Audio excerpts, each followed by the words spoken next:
Hi everybody, Colby Hillman here from Utah Motorsports Campus. It's just outside of Salt Lake City. It's a beautiful track. It's Thursday, the 7th of October, and their weather is starting to get winter here too.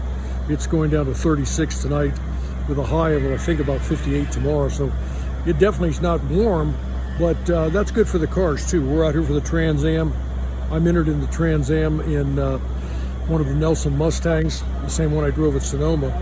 And we're waiting for Carl to get here. He's leading the championship right now, and tomorrow it's supposed to rain. Trans Am made a deal with SVRA, the Sports Vintage Racing Association, who also has an event here this weekend, to where we could co-share the test day today. Normally you're not allowed to do that in the Trans Am series, but seeing as how it's the first time ever on this track, and none of us know the track, they made arrangements so we could go out and test today also. Extremely challenging track. It's 23 turns, over 4 miles long. We're running the outer loop, and it is something else to learn. And nobody had too many problems today. Not everybody showed up, which I was really surprised. Only about half the Trans Am field showed up, so they're going to be in for a surprise when they get here tomorrow. And tomorrow it's supposed to rain.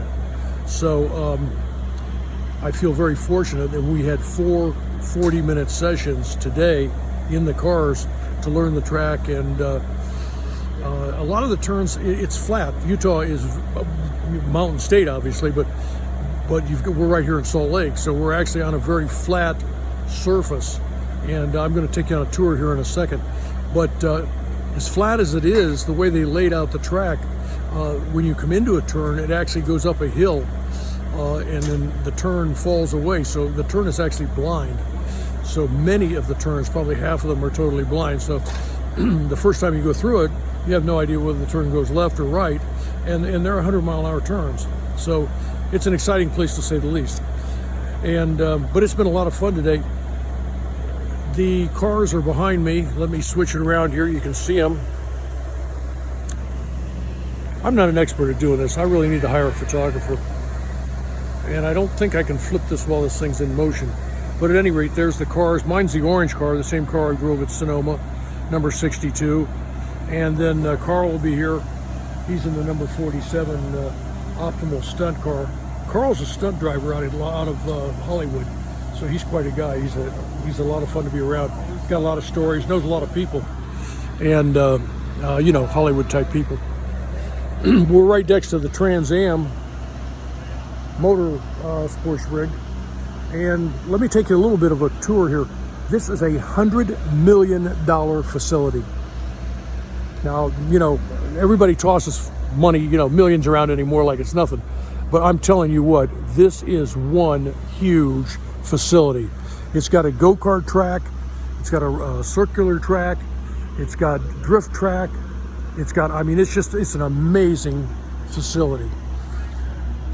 Okay, we're looking over this way. That is actually grandstand 6 of the road course, and it is a massive facility. You can see the long line of garages here. They actually have about 75 garages. And this is only one side. There's more garages on the other side. And it is just an amazing facility. It's going on 7 o'clock here in Utah right now. You can see the mountains down there. Mountains are everywhere. We're totally surrounded by mountains. Some of those peaks are really high. We are at 5,000 feet. So those peaks may not look that high, but if they jut 6,000 more, that makes them 11,000 foot tall mountain. So we were debating it today. There's one of them around here supposed to be 12,000 feet, and we can't figure out where it is. But at any rate, you get the idea. So I'll be back and give you a little more information as the weekend goes on. Wish me luck. I'm going to need it. A lot of luck. And have a nice evening. We'll talk to you a little later.